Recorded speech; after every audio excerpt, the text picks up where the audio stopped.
ಆತ್ಮೀಯ ವಿದ್ಯಾರ್ಥಿಗಳೇ, ಈ ಕ್ಲಾಸ್ನಲ್ಲಿ ನಾವು 8ನೇ ತರಗತಿಯ ಇನ್ನೊಂದು ಫ್ರೋಸ್ ಗದ್ಯವಾದಂತಹ ಜಮೈಕನ್ ಫ್ರ್ಯಾಗ್ಮೆಂಟ್ ಎಂಬ ಪಾಠದ ಬಗ್ಗೆ ಕಲಿಯೋಣ. ಈ ಪಾಠವನ್ನು ಬರೆದವರು ಎ.ಎಲ್. ಹ್ಯಾಂಡ್ರಿಕ್ಸ್. ಮೊದಲಿಗೆ ಎ.ಎಲ್. ಹ್ಯಾಂಡ್ರಿಕ್ಸ್ ಅವರ ಲೇಖಕರ ಪರಿಚಯ. A.L. Hendricks is a prolific writer. Some of his short stories appeared in the issues of the magazine Focus. A.L. Hendricks ಅವರು ಒಬ್ಬ ಪ್ರಸಿದ್ಧ ಬರಹಗಾರರಾಗಿದ್ದರು. Some of his short stories, ಅವರು ಬರೆದಂಥ ಕೆಲವೊಂದಿಷ್ಟು ಸಣ್ಣ ಕಥೆಗಳು ಫೋಕಸ್ ಎಂಬ ಮ್ಯಾಗಝಿನ್ದಲ್ಲಿ ಪ್ರಕಟಣೆಗೊಂಡಿದ್ದವು. He is a West Indian writer and his writings carry the flavor inherent in the Caribbean literature. ಇವರೊಬ್ಬರು ಯಾವ ದೇಶದ ಆಥರ್ ಆಗಿದ್ರಪ್ಪ ಅಂದ್ರೆ ಬರಹಗಾರರು West Indian ಬರಹಗಾರರಾಗಿದ್ದರು.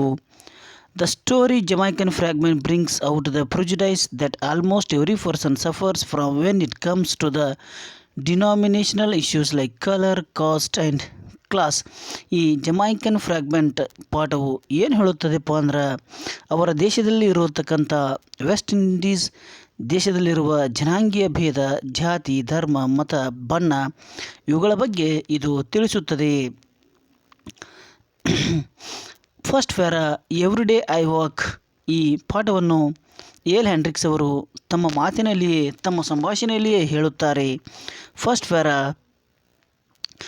Every day I walk a half mile from my home to the rail track lines in the morning. ಎ.ಎಲ್. ಹ್ಯಾಂಡ್ರಿಕ್ಸ್ ಅವರಿಗೆ ಒಂದು ಅಭ್ಯಾಸ ಇತ್ತು. ಏನಿತ್ತಂದರೆ, ಪ್ರತಿದಿನ ಮುಂಜಾನೆ ಅವರು ಅರ್ಧ ಮೈಲು ವಾಕಿಂಗ್ ಮಾಡುವುದು ಅವರ ರೂಢಿಯಾಗಿತ್ತು. ಮುಂಜಾನೆ ವಾಕಿಂಗ್ ಮಾಡ್ತಾಯಿದ್ರು. And from the lines to my home in the evening. ಅದೇ ರೀತಿಯಾಗಿ ಸಾಯಂಕಾಲವೂ ಕೂಡ ಅವರು ವಾಕಿಂಗ್ ಮಾಡ್ತಾಯಿದ್ರು. The walk is pleasant. ಅವರಿಗೆ ವಾಕಿಂಗ್ ಅನ್ನೋದು ಒಂದು ಆಹ್ಲಾದಕರವಾಗಿತ್ತು, ಸಂತೋಷದಾಯಕವಾಗಿತ್ತು. ವಾಕಿಂಗ್ ಅವರಿಗೆ ಬಹಳ ಮನಸ್ಸಿಗೆ ಸಂತೋಷವನ್ನು, ಆಹ್ಲಾದಕರವನ್ನು ಕೊಡ್ತಾ ಇತ್ತು. You can see on either side red and green roof bungalows. ಅವರು ವಾಕಿಂಗ್ ಮಾಡುವಂಥ ಸಂದರ್ಭದಲ್ಲಿ ಅಲ್ಲಿ ಏನು ಇರುತ್ತಿದ್ದವು ಎಂದು ಹೇಳುತ್ತಾರಪ್ಪ ಅಂದರೆ, ಕೆಂಪು ಮತ್ತು ಹಸಿರು ಬಣ್ಣದ ಬಂಗಲೆಗಳು, ದೊಡ್ಡ ದೊಡ್ಡ ಕಟ್ಟಡಗಳು ಇರ್ತಾ ಇದ್ದವು. ಗ್ರೀನ್ ಲಾನ್ಸ್ ಆ್ಯಂಡ್ ಗಾರ್ಡನ್ಸ್, ಹಸಿರು ಹುಲ್ಲುಗಾವಲುಗಳು, ಹಸಿರು ಗಾರ್ಡನ್ಗಳು ಹಾಗೂ ಹಸಿರು ಹುಲ್ಲುಗಾವಲು ಮತ್ತು ಗಾರ್ಡನ್ನ ಇರ್ತಾ ಇದ್ದವು. The exercise is good for me. ಅವರಿಗೆ ಆ ವ್ಯಾಯಾಮ ಅವರಿಗೆ ಒಳ್ಳೆಯದಾಗಿತ್ತು. And now and then I learn something from a little incident. ಅವರು ಪ್ರತಿದಿನ ವಾಕಿಂಗ್ ಮಾಡುವುದರಿಂದ ಒಂದು ಸಣ್ಣ ಘಟನೆಯಿಂದ ಕೆಲವು ವಿಷಯಗಳನ್ನು ಕಲಿತರು. Second para, one morning about. ಇವರು ತಮ್ಮ ಮಾತಿನಲ್ಲೇ ಈ ಪಾಠವನ್ನು ಹೇಳುತ್ತಿದ್ದಾರೆ. One morning about halfway between my front gate and the rail track I notice 2 boys were playing in garden of the more modest cottages. ಪ್ರತಿದಿನ ಅವರು ಮುಂಜಾನೆ ವಾಕಿಂಗ್ ಹೋಗುವಾಗ ಒಂದು ದಿನ ಅಲ್ಲಿ ಅವರು ದಾರಿಯಲ್ಲಿ ಒಂದು ಅತ್ಯಾಧುನಿಕವಾದ ಒಂದು ಮನೆ ಇತ್ತು. ಆ ಮನೆಯಲ್ಲಿ ಇಬ್ಬರು ಹುಡುಗರು ಆಟ ಆಡುವುದನ್ನು ನೋಡಿದರು. They were both very little boys. ಅವರಿಬ್ಬರು ಚಿಕ್ಕ ಹುಡುಗರಾಗಿದ್ದರು. One was 4 years old, perhaps the other was 5 years old. ಆ ಇಬ್ಬರು ಹುಡುಗರಲ್ಲಿ ಒಬ್ಬ 4 ವರ್ಷದ ಹುಡುಗನಾಗಿದ್ದ, ಇನ್ನೊಬ್ಬ 5 ವರ್ಷದ ಹುಡುಗನಾಗಿದ್ದ. The bigger of the two was a sturdy youngster. ಇಬ್ಬರಲ್ಲಿಯೂ ದೊಡ್ಡವನು ಒಬ್ಬ ಬಲಿಷ್ಠವಾಗಿ ಯಂಗಾಗಿದ್ದ. Very dark with a mat of coarse hair on his head and coal black ice.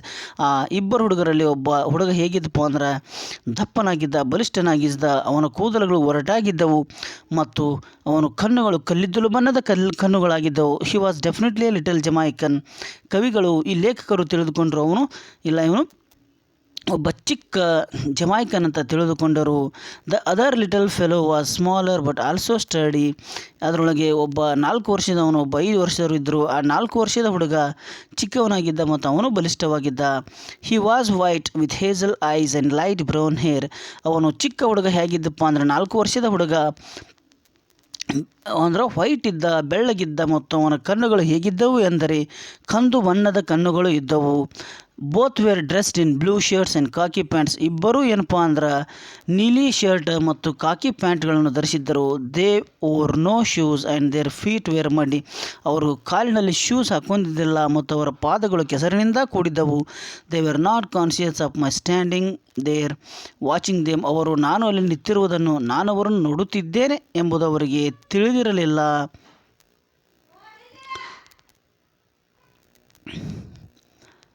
Next, they played on. ಅವರು ಆಟ ಆಡ್ತಾಯಿದ್ರು. The game, if it could be called a game, was not elaborate. ಅದೊಂದು ಆಟ ಇತ್ತು. ಆ ಆಟ ಹೇಗಿತ್ತಪ್ಪ ಅಂದ್ರೆ ಅದು ಬಹಳ ಉದ್ದವಾಗಿರೋದಿಲ್ಲ, ಅದು ಚಿಕ್ಕ ಆಟವಾಗಿತ್ತು. The little white boy walked majestically up and down and every now and then shouted in a commanding tone at his bigger playmate. ಆ ಚಿಕ್ಕ 4 ವರ್ಷದ ಹುಡುಗ ಆಜ್ಞೆಯನ್ನು ಮಾಡ್ತಾ ಇದ್ದ ದೊಡ್ಡ ಹುಡುಗನಿಗೆ. The little brown boy drag down quietly behind he mind did what he was told. ಆ ಚಿಕ್ಕ ಹುಡುಗ ಹೇಳಿದ ಹಾಗೆ ಕಪ್ಪು ಹುಡುಗ 5 ವರ್ಷದ ಹುಡುಗ ಕೇಳ್ತಾ ಇದ್ದ. ಚಿಕ್ಕ ಹುಡುಗ ಏನು ಹೇಳ್ತಾ ಇದ್ದ? 4 ವರ್ಷದ ಹುಡುಗ, pick up the stick, pick up that stick. The dark bye picked it up and jump. ನೋಡಿ, ಆವಾಗ ಸಣ್ಣ ಹುಡುಗ ದೊಡ್ಡ ಹುಡುಗನಿಗೆ ಏನು ಹೇಳ್ತಾ ಇದ್ದಪ್ಪ ಅಂದ್ರೆ, ಆ ಕೋಲನ್ನು, ಆ ಬಡಿಗೆಯನ್ನು ತೆಗೆದುಕೊಂಡು ಬಾ ಅಂದಾಗ ಡಾರ್ಕ್ ಬಾಯ್ ತೆಗೆದುಕೊಂಡು ಬರ್ತಿದ್ದ. Jump in to the flowers. ಫ್ಲವರ್ನ ತೋಟಕ್ಕೆ ಜಿಗಿ ಡಾರ್ಕ್ ಬಾಯ್ ಜಿಗಿತಾ ಇದ್ದ. Get me some water. ಹೋಗು ಮನೆಗೆ ಹೋಗಿ ನೀರು ತೊಗೊಂಬ. The dark boy ran inside and the white boy sat down on the lawn. ಅವಾಗ ಏನಾಗಿತ್ತಪ್ಪ ಅಂದ್ರೆ, ಇಬ್ಬರು ಆಟ ಆಡೋಂಥ ಸಂದರ್ಭದಲ್ಲಿ ಈ ವೈಟ್ ಬಾಯ್ ಚಿಕ್ಕ ಹುಡುಗ, ಡಾರ್ಕ್ ಬಾಯ್ ದೊಡ್ಡ ಹುಡುಗ. ಚಿಕ್ಕ ಹುಡುಗ ಈ ರೀತಿಯಾಗಿ ಆಜ್ಞೆಗಳನ್ನು ಮಾಡ್ತಾ ಇದ್ದ. Pick up that stick, jump in to the flowers, get me some waters. ಈ ಚಿಕ್ಕ ಹುಡುಗ ಹೇಳಿದ ಹಾಗೆ ದೊಡ್ಡ ಹುಡುಗ ಕೇಳ್ತಾ ಇದ್ದ. 4th para. I was amazed. Here before my eyes a white baby, for they were little more than babies, was imposing his will upon a little black boy. ಅವಾಗ ಇವರಿಗೆ ಅನಿಸಿತು, ಈ ನಮ್ಮ ದೇಶದಲ್ಲಿ ಈಗೂ ಕೂಡ ಕರಿಯರು ಮತ್ತು ಬಿಳಿಯರು, ಕಪ್ಪು ಬಿಳುಪು ಎಂಬ ಭೇದ ಭಾವವಿದೆಯೇ? ಚಿಕ್ಕ ಹುಡುಗ ಬೆಳ್ಳಗಾಗಿದ್ದಾನೆ, ದೊಡ್ಡ ಹುಡುಗ ಕಪ್ಪಗಾಗಿದ್ದಾನೆ. ಚಿಕ್ಕ ಹುಡುಗ ಹೇಳಿದ ಹಾಗೆ ಬಿಳಿ ಹುಡುಗ ಹೇಳಿದ ಹಾಗೆ ಕಪ್ಪು ಹುಡುಗ ಕೇಳುತ್ತಿದ್ದಾನೆ. ಇನ್ನೂ ನಮ್ಮ ದೇಶದಲ್ಲಿ ವರ್ಣ ವ್ಯವಸ್ಥೆ ಇದೆಯೇ ಎಂದು ಇವರು ಅರಿತುಕೊಂಡರು. And the little boy submitted. The little black boy submitted. ಆ ಬಿಳಿ ಹುಡುಗ ಹೇಳಿದ ಹಾಗೆ ಕರಿ ಹುಡುಗ ಕೇಳ್ತಾ ಇದ್ದ. I puzzled within myself as I went down the road, could it be that the little boy a son of house servant. ಇವರು ತಿಳಿದುಕೊಂಡರು, ಇಲ್ಲ, ಆ ಲಿಟಲ್ ಕಪ್ ಹುಡುಗ ಆ ಮನೆಯ ಸೇವಕನ ಮಗನ ಆಗಿರಬಹುದು ಅಂತ ತಿಳಿದುಕೊಂಡರು. I asked myself. ನಾನು ನನ್ನಷ್ಟಕ್ಕೆ ತಿಳಿದುಕೊಂಡೆ ಎಂದು ಹೇಳುತ್ತಾರೆ. ನೋ, ದೇವರ್ ಆಬ್ವಿಯಸ್ಲಿ ಡ್ರೆಸ್ಡ್ ಲೈಕ್. ಅಲ್ಲ, ಅವರಿಬ್ಬರು ಏನಪ್ಪ ಅಂದ್ರೆ ಇಬ್ಬರು ಒಂದೇ ರೀತಿಯಾದ ಬಟ್ಟೆಗಳನ್ನು ತೊಟ್ಟಿದ್ದಾರೆ. The little dark boy was a neighbour child. I was sure of that.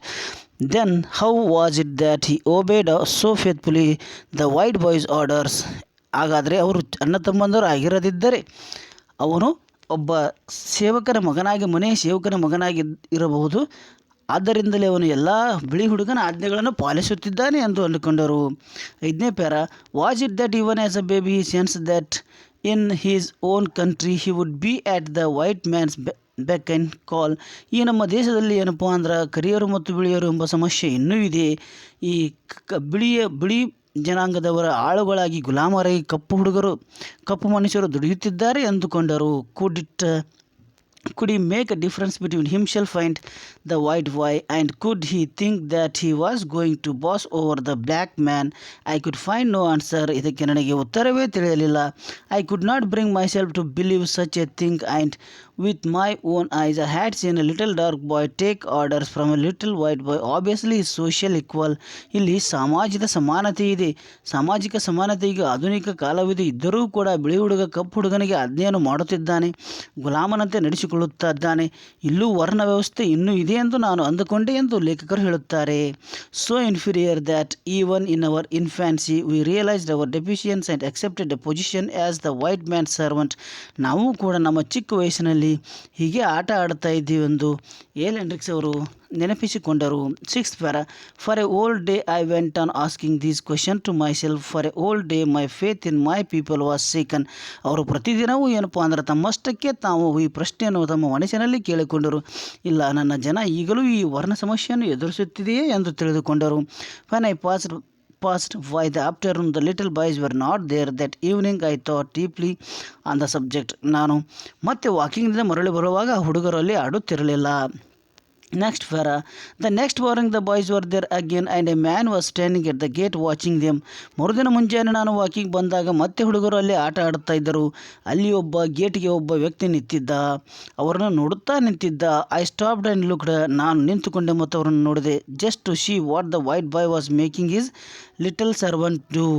To my surprise, now the dark boy was commanding white. The little white youngster did everything. ಈಗ ಆಟವು ಬೇರೆ ಆಗಿದೆ, ಉಲ್ಟಾ ಆಗಿದೆ. ಈಗ ನಿನ್ನೆ ಆಟದಲ್ಲಿ ಬಿಳಿ ಹುಡುಗ ಕರಿ ಹುಡುಗನಿಗೆ ಆಜ್ಞೆ ಮಾಡ್ತಾ ಇದ್ದ. ಈ ಆಟದಲ್ಲಿ ಈಗ ಕರಿ ಹುಡುಗ ಬಿಳಿ ಹುಡುಗನಿಗೆ ಆಜ್ಞೆ ಮಾಡುತ್ತಿದ್ದಾನೆ. ಕರಿ ಹುಡುಗ ಹೇಳಿದ ಹಾಗೆ ಬಿಳಿ ಹುಡುಗ ಕೇಳುತ್ತಿದ್ದಾನೆ. ಇದು ಆಟ ಬದಲಾಗಿದೆ ಎಂದುಕೊಂಡರು. The little dark boy was striding imperiously up and down the lawns while the white youngster walked abjectly behind him. ಈಗ ಕಪ್ಪು ಹುಡುಗ ಹೇಳಿದಾಗೆ ಬಿಳಿ ಹುಡುಗ ಕೇಳುತ್ತಿದ್ದಾನೆ. ಕಪ್ಪು ಹುಡುಗ ಯಾವ ರೀತಿಯಾದ ಆಜ್ಞೆಯನ್ನು ಮಾಡುತ್ತಾನೆ? 5 ವರ್ಷದ ಕರ್ಲಿ ಹೇರ್ ಇರುವ ಒರಟಾದ ಕೂದಲುಗಳಿರುವ ಕಪ್ಪು ಹುಡುಗ ಹೇಗೆ ಬಿಳಿ ಹುಡುಗನಿಗೆ ಆಜ್ಞೆ ಮಾಡುತ್ತಿದ್ದಾನೆ ನೋಡಿರಿ. Get me a banana. The little boy ran in to the house and reappeared shortly with a banana. ಆವಾಗ ಕಪ್ಪು ಹುಡುಗ ಏನು ಹೇಳ್ತಾನಪ್ಪ ಅಂದರೆ, ಬಿಳಿ ಹುಡುಗನಿಗೆ ಹೋಗು, ಮನೆಗೆ ಹೋಗಿ ಒಂದು ಬನಾನಾ ತೆಗೆದುಕೊಂಡು ಬಾ, ಬಾಳೆಹಣ್ಣು ತೆಗೆದುಕೊಂಡು ಬಾ ಅಂದಾಗ ಅಂದ ಹುಡುಗ ಮನೆಗೆ ಹೋಗಿ ತರುತ್ತಾನೆ. Peel it for me. ನನಗೋಸ್ಕರ ಅದನ್ನು ಸುಲಿ ಅಂದಾಗ ಬಿಳಿ ಹುಡುಗ ಸುಲಿಯುತ್ತಾನೆ. The little white boy peeled the banana and handed it to his dark master. ಈ ಆಟದಲ್ಲಿ ಬಿಳಿ ಹುಡುಗ ಬಾಳೆಹಣ್ಣನ್ನು ಸುಲಿದು ಕೊಡುತ್ತಾನೆ. I saw it now it indeed was a game I had played as a child. ಇದು ನನಗೆ ಈಗ ತಿಳಿಯುವುದು, ಇದೊಂದು ಏನೋ ಅಲ್ಲ, ನಿಜವಾಗಿಯೂ ಇದೊಂದು ಆಟವಿದೆ, ನಾನು ಕೂಡ ಇದನ್ನು ಚಿಕ್ಕ ವಯಸ್ಸಿನಲ್ಲಿ ಆಡಿದ್ದೇನೆ ಎಂದು ತಿಳಿದುಕೊಂಡರು. Each boy took it in turn every alternate day to be the boss, the other the slave. ಇವರು ಆಟ ಆಡುವಂಥ ಸಂದರ್ಭದಲ್ಲಿ ಒಂದು ದಿನ ಒಬ್ಬ ಹುಡುಗ ಬಾಸನಾಗುತ್ತಾನೆ, ಒಬ್ಬ ಸ್ಲೇವ್ ಆಗುತ್ತಾನೆ. ಇನ್ನೊಂದು ದಿನ ಒಬ್ಬ ಹುಡುಗ ಸ್ಲೇವ್ ಆಗುತ್ತಾನೆ, ಒಬ್ಬ ಹುಡುಗ ಬಾಸ್ ಆಗುತ್ತಾನೆ. ಇದೊಂದು ಆಟ. I smiled as I remembered. ನಾನು ನನ್ನ ಮನಸ್ಸಿನಲ್ಲಿಯೇ ನಕ್ಕೆ. I looked at the man standing by the gate and he was a white man. I remembered what I had thought yesterday. ಅಲ್ಲಿ ನಿಂತಹ ವ್ಯಕ್ತಿಯನ್ನು ನಾನು ನೋಡಿದೆ ಮತ್ತು ನಾನು ನಿನ್ನೆ ಮನಸ್ಸಿನಲ್ಲಿ ಏನು ಅಂದುಕೊಂಡಿದ್ದೆ ಅದನ್ನು ವಿಚಾರ ಮಾಡಿದೆ. ಹಿ ವಾಸ್ ಅ ವೈಟ್ ಮ್ಯಾನ್. ಅಲ್ಲಿ ಗೇಟಿಗೆ ನಿಂತಹ ಒಬ್ಬ ವೈಟ್ ಮ್ಯಾನ್ ಆಗಿದ್ದ. I remembered what I had thought yesterday. He, no doubt, I thought to myself, was wondering if the black's race is superior to the white. ನಾನು ನನ್ನಷ್ಟಕ್ಕೆ ಪ್ರಶ್ನೆಯನ್ನು ಕೇಳಿದುಕೊಳ್ಳುತ್ತಾ ಹೋದೆನು. ಇಲ್ಲ, white man ಬ್ಲ್ಯಾಕ್ಗಿಂತ superior ಅದಾರೋ ಅಥವಾ ಬ್ಲ್ಯಾಕ್ ಮ್ಯಾನ್ ವೈಟ್ ಮ್ಯಾನ್ಗಿಂತಲೂ superior ಅದಾರೋ ಎಂದು ನಾನು ತಿಳಿದುಕೊಂಡೆ. I laughed gently to myself on how silly we grown ups are to misinterprets a child's action. ನಾವೆಷ್ಟು ಮೂರ್ಖರು ದೊಡ್ಡವರು, ಮಕ್ಕಳು ಯಾವುದೇ ಭೇದ ಭಾವವಿಲ್ಲದೆ ಆಟವನ್ನು ಆಡುತ್ತಿದ್ದಾರೆ. ಕರಿಯರು ಬಿಳಿಯರು ಎಂಬ ಭೇದ ಭಾವ ಇಲ್ಲ ಎಂದು ತಿಳಿದುಕೊಂಡರು. I say to it myself will be worrying all day, perhaps he thinks the blacks will be worrying all day, perhaps he thinks the blacks will in the end rule over the whites. Now I will try to clarify and drive away all the doubts from his mind. ನಾನು ನನ್ನ ಮನಸ್ಸಿನಲ್ಲಿರುವ ಎಲ್ಲ ಪ್ರಶ್ನೆಗಳಿಗೆ ಉತ್ತರಗಳನ್ನು ಹುಡುಕಲು ಪ್ರಯತ್ನಿಸಿದೆ. ಈಗ ನಮ್ಮ ದೇಶದಲ್ಲಿ ಕರಿಯರು ಬಿಳಿಯರು ಎಂಬ ಭೇದ ಭಾವ ಹೋಗಿದೆ. ಈ ಮಕ್ಕಳು ಆಡುತ್ತಿರುವುದು ಕೇವಲ ಒಂದು ಆಟ ಎಂದು ನಾನು ಅರಿತುಕೊಂಡೆನು. 10th para. Perhaps you are thinking that one day or the other the blacks will rule over the whites. I know you do, so far you just saw the black commanded the white. But gentlemen don't have any such wrong notions, for that's only a game. ಆವಾಗ ಜೆಂಟಲ್ಮನ್ಗೆ ಇವರು ಲೇಖಕರು ಕೇಳಿದಾಗ, ಇಲ್ಲ ನೀವು ಹಾಗೆ ತಿಳಿದುಕೊಳ್ಳಬೇಡಿರಿ, ಇದೊಂದು ಆಟ ಎಂದು ಹೇಳಿದರು. Just yesterday I saw the little white boy commanding the black boy. Only grown ups are silly aren't we said I. ಆವಾಗ ಇವರು ತಿಳಿದುಕೊಂಡರು, ಇಲ್ಲ ನಾವು ದೊಡ್ಡವರೇ ಮೂರ್ಖರಿದ್ದೇವೆ, ಚಿಕ್ಕ ಹುಡುಗರು ಸರಿ, ಅವರು ಕೇವಲ ಆಟ ಆಡುತ್ತಿದ್ದಾರೆ. ನಮ್ಮ ಈ ವೆಸ್ಟ್ ಇಂಡೀಸ್ ದೇಶದಲ್ಲಿ, ಜಮೈಕಾದಲ್ಲಿ ಯಾವುದೇ ರೀತಿಯಾದ ಕಪ್ಪು ಬಿಳುಪು ಎಂಬ ಭೇದ ಭಾವ ಈಗ ಇಲ್ಲ ಎಂದು ಅವರು ಅರಿತುಕೊಂಡರು. The man was surprised at my outburst. ನಾನು ಅಲ್ಲಿ ಬಂದದ್ದನ್ನು ನೋಡಿ ಆ ವೈಟ್ ಮ್ಯಾನ್ ಆಶ್ಚರ್ಯಚಕಿತನಾದ. He looked at me smiling and I smiling. ಅವರು ನನ್ನನ್ನು ನಗುತ್ತಾ ನೋಡಿದರು. I know all about the game he said. The boys are ನನಗೆ ಗೊತ್ತು, ಈ ಆಟದ ಬಗ್ಗೆ ನನಗೆ ಎಲ್ಲ ಸಂಪೂರ್ಣ ಗೊತ್ತು ಎಂದು ವೈಟ್ ಮ್ಯಾನ್ ಹೇಳಿದ. ಅವರು ದ ಬಾಯ್ಸ್ ಆರ್ ಬ್ರದರ್ಸ್. ಆ ಹುಡುಗರು ಅಣ್ಣ ತಮ್ಮಂದಿರಿದ್ದಾರೆ. ಮೈ ಸನ್ಸ್, ಅವರು ನನ್ನ ಮಕ್ಕಳು. ಈ pointed to the fair brown woman on the veranda who had just come out to call in the children. ಆವಾಗ ಒಬ್ಬ ಮಹಿಳೆಯನ್ನು ಬಾಗಲಂತಕ್ಕೆ ನಿಂತಹ ಮಹಿಳೆಯನ್ನು ತೋರಿಸಿದರು. ತೋರಿಸಿದಾಗ ಅವಳು ನನ್ನ ಹೆಂಡತಿ ಎಂದು ಹೇಳಿದರು. That's my wife he said. ಅವಳು ನನ್ನ ಹೆಂಡತಿ ಎಂದು ಹೇಳಿದರು. I smiled, my spirit laughed within me. ಆವಾಗ ನನ್ನ ಆತ್ಮವು ನನ್ನಷ್ಟಕ್ಕೆ ನಕ್ಕಿತು. This is Jamaica, I said to my heart. This is my country, my people.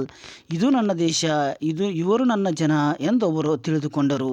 I looked at the white man. ನಾನು ಆ ಬಿಳಿ ಹುಡುಗನ ವೈಟ್ ಮ್ಯಾನ್ ನಾನು ನೋಡಿದೆ. He smiled at me.